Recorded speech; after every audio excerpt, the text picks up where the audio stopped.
The golden lights of the ballroom glittered against the marble floors of Aunt Darlene's Houston estate, refracting off the chandeliers like 1,000 tiny judgments. I'm Juliana Wynn, 34 years old, and tonight I was just another silent silhouette in a sea of power suits and designer gowns at the Chandler family's annual winter gala. The room pulsed with artificial charm, laughter too polished, compliments too rehearsed. I stood near the punch fountain, my forest green satin dress understated but elegant, clutching a glass of sparkling cider I hadn't sipped from in 10 minutes. The air smelled of wealth. Citrus perfume, expensive leather, and fresh roses trucked in just for the evening. Juliana?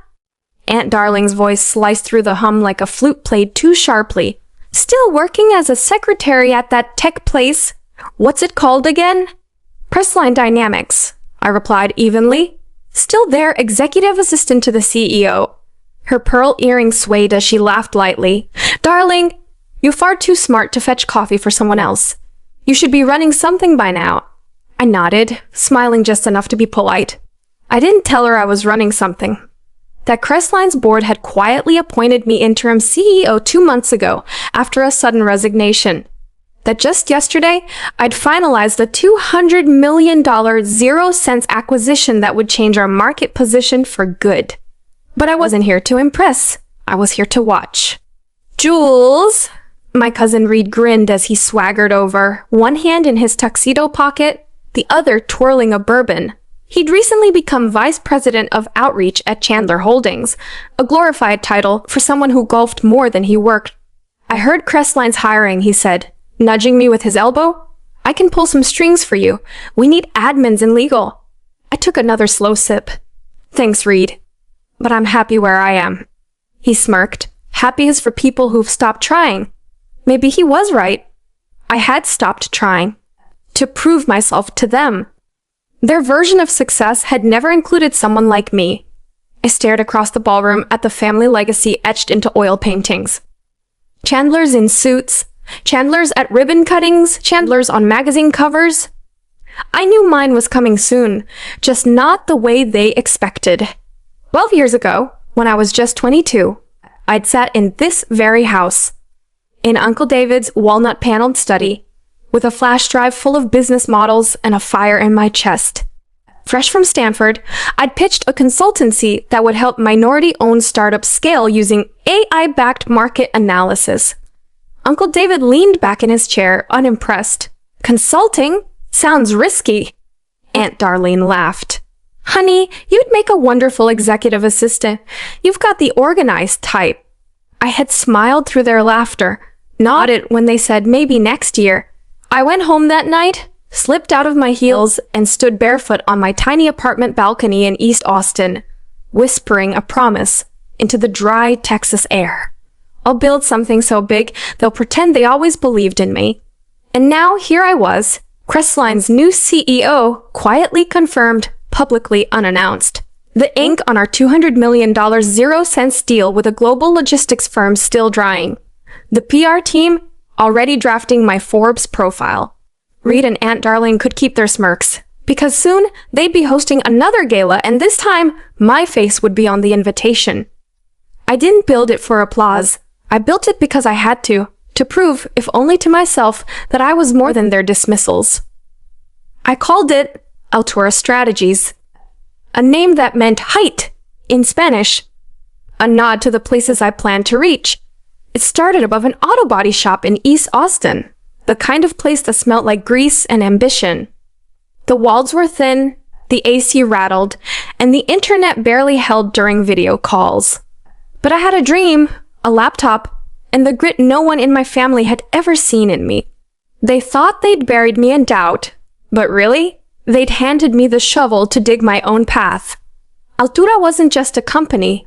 It was a quiet rebellion. My first client was a struggling coffee roaster on the verge of bankruptcy. I spent every waking hour poring over their invoices, renegotiating bean contracts, rebuilding their wholesale model from scratch. When their revenue rose 22% in one quarter, word spread fast through Austin's startup scene. By 25, I felt the spark of something real. Something mine. but I knew better than to put my name on the door. So, I stayed in the shadows, letting partners front the deals while I orchestrated everything behind the scenes. Legal structuring, growth plans, investor decks. My name wasn't in the headlines. That was by design. Altura expanded fast. Denver, Nashville, Phoenix. Each new branch was a quiet victory. Every contract signed was a reminder that I was no longer the girl laughed out of Uncle David's study. But to the Chandlers, I was still just Juliana. The assistant, the disappointment, the invisible one. That didn't bother me. Not when I was helping real people, like the team at Riverbend AgTech, a family-run equipment company in Missouri, on the verge of being bought out and gutted. When I saw that Chandler Holdings, led by Uncle David, was targeting them, everything changed. It wasn't just about growth anymore, it was about integrity. While Chandler Holdings used predatory buyouts to strip companies for parts, Altura took a different path. We helped these businesses breathe again. I built a private research unit within Altura. Confidential, fast-moving. They tracked acquisitions, mapped Chandler's patterns. A shipyard in Galveston, a spice brand in Tucson, a solar firm in Nevada. We reached out before Chandler could close. Let us review your books first. Our message read, there might be a better way. Many said yes.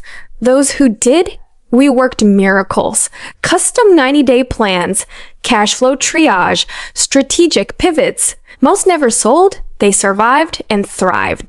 Every time we saved a company from Chandler Holdings, it felt like balancing the scale. But I never said a word, not to the clients, not even to my team. To them, I was Jules, the operations lead who never missed a deadline. But in the quiet moments, after long nights of strategy sessions or field visits, I'd walk through our Austin headquarters, glass walls humming with the energy of impact, and see my reflection in the windows. Not a secretary, not a shallow. A woman who had quietly shifted the tide. When Riverbend AgTech came under direct threat, I knew it was time to step forward. Their land, legacy, and 50 employees were about to be swallowed by a Chandler shell company. I couldn't watch it happen. Our team built a counteroffer. Swift, airtight. We'd invest in Riverbend, not absorb them, keep their people, scale their innovation, and we had the capital to back it. Altura had just secured a $200 million, 0 cents, partnership with a global logistics firm. The morning of the Riverbend meeting, I stood at the head of our top-floor boardroom. Floor-to-ceiling windows opened to the Austin skyline. Cranes, sunlight, movement. My tailored indigo suit felt like armor. 10 years of quiet wins pressed into every seam. Kaylin, my executive assistant, laid out the files with a smile. They're all downstairs, she said, press included. For the first time in a decade, I wouldn't be behind the scenes. I'd walk into that room as Juliana Wynn, founder and CEO of Altura Strategies. Not for revenge. For every voice that had been ignored, including mine. If Juliana's quiet rise and fearless defiance move you, don't miss what comes next. Subscribe now to follow her journey.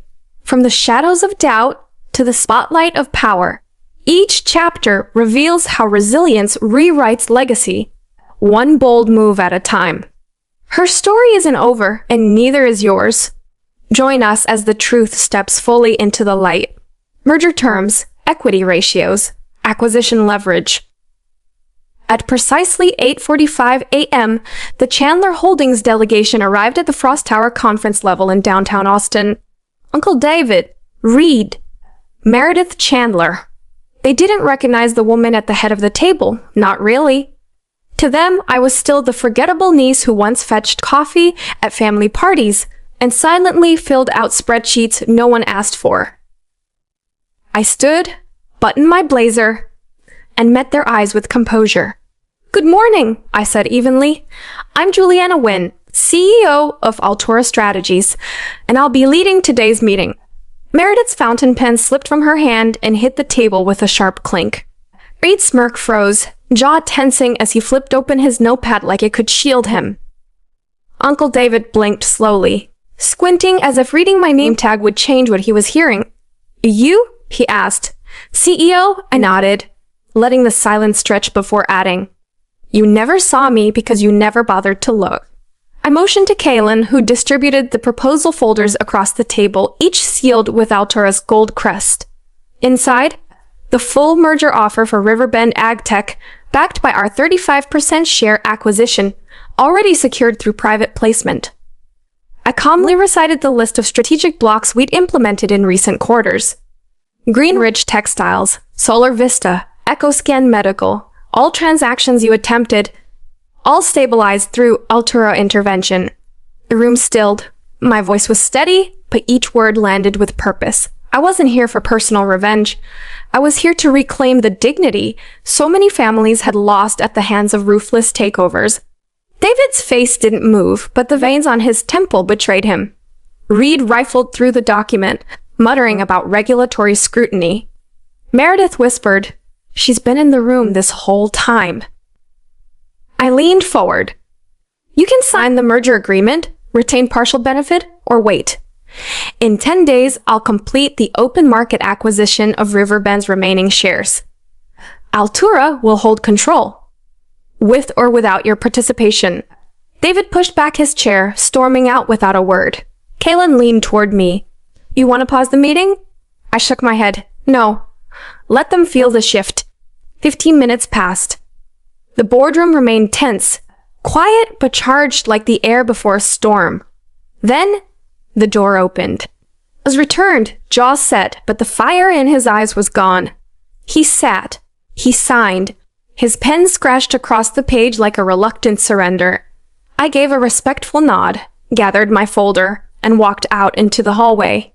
The Austin skyline gleamed through the glass. Spring wind rushed through the atrium doors, sharp and electric, but I didn't feel cold. That afternoon, Altura's private valuation soared by 17%. Chandler Holdings slumped 8.4%. For the first time, my name appeared on Bloomberg's Evening Crawl. Juliana Nguyen, the enigma behind Altura's ascent. I didn't relish their humiliation. That moment wasn't for them. It was for every person told to stay quiet, for every business owner bullied into signing away their life's work. 3 weeks later, I received formal notice. Altura's 31% stake in Chandler Holdings entitled me to nominate a candidate for their board. I didn't hesitate. The boardroom that day was colder than the AC dial. A long walnut table, 12 chairs, and 12 sets of eyes that didn't know whether to flinch or fake a welcome.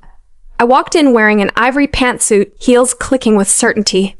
Their legacy was stitched into the wallpaper, but I carried something stronger.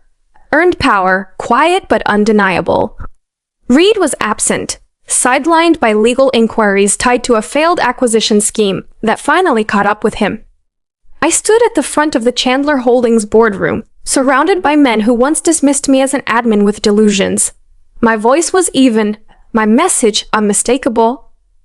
"Chandler Holdings will no longer strip businesses to the bone," I said. "We will rebuild them, with integrity, with intention." At first, silence. Then slow, hesitant applause. A few claps from junior board members. Then a wave of reluctant respect followed. Awkward, yes, but real. A week later, Meredith Chandler sent an email with a single line. "You did the impossible. I'd like to learn from you." I saved it, unread but not deleted. Uncle David submitted his resignation the following month. His letter was raw, handwritten, almost vulnerable. "I misjudged you, Juliana. You've shown us a better way." I folded it neatly and placed it beside my first investor contract. Reminders of battles won not through vengeance, but vision. Aunt Lenora, caught mocking my little startup in a now viral clip, quietly disappeared from industry panels. No statement, just silence.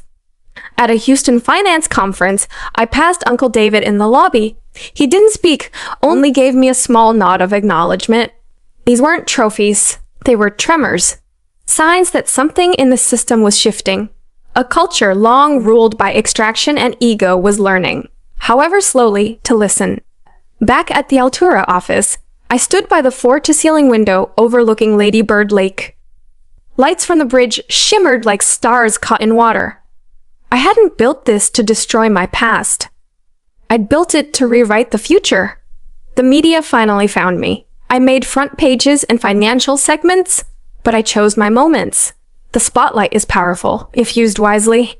At a Washington, D.C. gala in 2025, I accepted the Strategic Innovator Award beneath a sky so clear it looked unreal. As I stepped to the podium, I scanned a sea of suits, scholars, and changemakers. I cleared my throat and smiled. 10 years ago, I began. My family laughed when I said I wanted to build a consulting firm.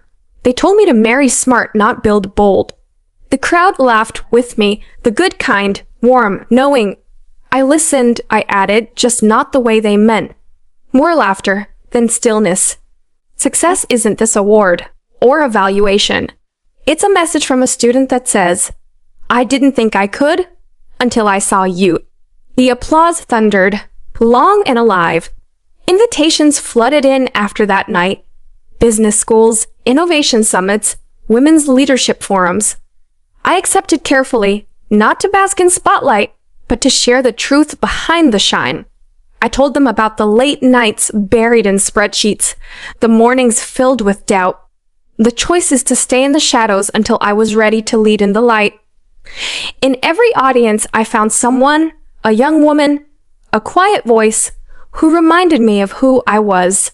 That's why I launched the Altitude Fund, a venture capital initiative for women-led startups. Former assistants, single mothers, night shift nurses, turned tech founders. Not just dreamers, doers. My heart swelled not for the size of Altura, but for the scope of the dreams we were igniting. Then one morning, a plain white envelope arrived on my desk, hand-delivered and marked, for Juliana Wynn's eyes only. Inside was a letter. From Uncle David. I thought business was power and control. You showed me something else. Humanity. I'm stepping down permanently. I'm sorry. I sat in my chair, coffee warm in my hands, not feeling triumphant, but reflective. Real change had come, not just in me, but in the very system that once confined me. I tucked the letter into Altura's strategic journal, where we log our biggest shifts. Because sometimes justice arrives not with noise, but with a signature and a quiet apology.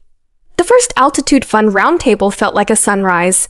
Around me sat women no one had ever bet on before, nurses, teachers, immigrant founders, their voices clear, confident, bold.